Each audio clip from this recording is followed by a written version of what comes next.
Alan Pontius has a question, and Alo Conson has a question similar to it. Alan's question is, do you recommend any software, hardware, flight simulator bundles for the home? I do. I started flying Microsoft Flight Simulator version 1, which was green cross grid and a green wireframe mountain that looked like a folded piece of paper, and you could fly on the other side of the mountain, and the mountain was infinitely thin. And the area was probably just a couple miles. There was literally no scenery. You just go up and down. There are 2 little strips for landing. But I got that on the Apple IIe, and when I first saw that flight sim, we had it at the lab I was working in, and I would come in to work, not like half an hour early. I'd come into work 3 hours early, and I'd stay 2 hours late just to spend some time on this damn computer playing this flight sim.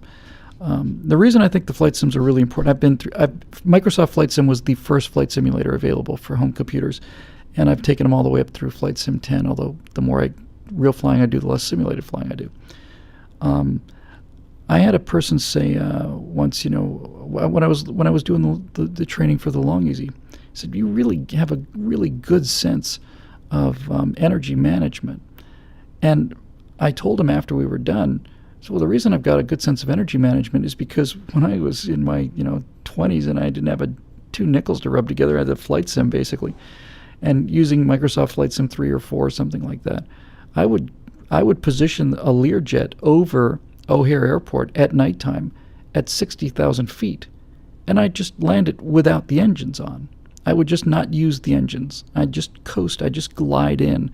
And a Learjet's not a super efficient glider. I was just practicing space shuttle returns. I was rehearsing space shuttle landings, which is basically keep that nose down, keep that airspeed up, glide it. Even if it glides like a brick, it's still gliding. And then I did it thousands of times. You just start to feel it like muscle memory. Okay, I'm a little high, I'm a little low. You don't want to be out there too low and too slow because you can't get that energy back. So yeah, flight sims were an enormous part of it for me. By the time I took my first real flying lesson in a glider, I bet I had 10,000 hours. And it's incredibly valuable. And as the flight sims get more and more sophisticated, now they're so good that if you have a flight sim for the plane you're going to train in, like a Katana or a Cessna 172 or something, all the switches are perfect, all the microphones perfect, all the navigation stuff's perfect. It's fantastic, and you get to make some mistakes. Now, a lot of people think the nice thing about being in a flight sim is you get to fly cautiously, and if you make an error, then you don't pay for the error. That's true, but the real benefit of a flight sim is to get out of the safe flying and to do really aggressive things that are way outside the envelope of the airplane, which you can afford to do because there's a reset button. And was it Maltz 42 in the comment section was talking about SubLogic created the flight sim before Microsoft bought it. That's exactly right. I just had to mention that. SubLogic. It was a SubLogic flight simulator. I miss it so much. But when I had a flight simulator, I wouldn't fly the Cessna 172. I could go do that for real. I would take something big or something different and I'd ring it out. I'd just ring it out. How low can I fly this thing? How aggressively can I turn it? That sort of thing. So yes, the flight sims are great. There's somebody's going to have to help me with this. There's a modification to the Falcon 4 flight sim called Falcon 3 letters. I want to say FDS or something like that. It's spectacular. It's damn near as good as looking out the window. But I bet you I have 5,000 hours in Falcon flight sims. I bet I have that. And these teach you things like pulling lead. If you pull lead in a flight simulator for an F-16, and you can also pull lead in a flight simulator for World War II in a P-51, let's say, or World War I in a SE-5. They're all moving at different speeds. The bullets are traveling at different rates, and you get a real sense for the turn. You get a real sense for what the wing wants to do. You can stall the airplane. All this you learn how to do on a flight sim. I can't speak highly of them enough. They're fantastic. They're really great. I think Microsoft Flight Sim 10 is probably the best experience out there for the money. And given the graphics cards now, it's as good as flying. Parenthetically, one of my very best friends in the world, a guy I've known since I was 10, named Steve. Steve got, I got him the flight simulator. He said, "What's the point of this? It's just, you just fly around." I said, "Yeah, I might like it." He said, next thing I know, Steve, I think got him flight sim 2004, 2002 or 2004.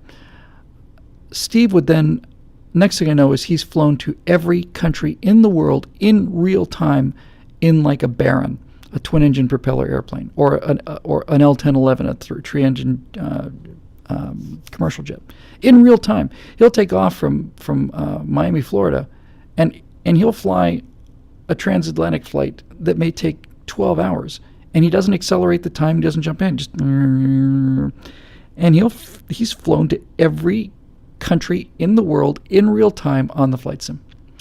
That's a little nutty, but it's pretty cool. And so there's all kinds of great things. The combat flight sims really teach you how to fly, though, because if you're going to fly combat flight sim like a Falcon flight sim or any of these Stormovic or anything, you're no longer flying straight and level with a 20-degree bank. You are in a 90-degree turn, and you are trying to get all of the turn out of this airplane. You understand immediately how much stick you have to pull it, and how much lift you have to generate to keep that plane from sliding out of the sky. It's just terrific. I just got a quick question up there in the comment section from Antonio Cunningham. What's a good control stick for the flight simulator? It's this, oh my God, it was on the tip of my tongue. There's a throttle stick quadrant that's really good. You hardly ever use the rudders, although they're nice too. And then we're talking about X-Plane. X-Plane is getting much better graphically, and X-Plane might be a little bit better in terms of the flight dynamics. Cytec, the Cytec throttle and stick is really good if you want to fly fighters. If you want to fly commercial, there are guys that make a yoke, which is a slightly different control system, but it's all terrific.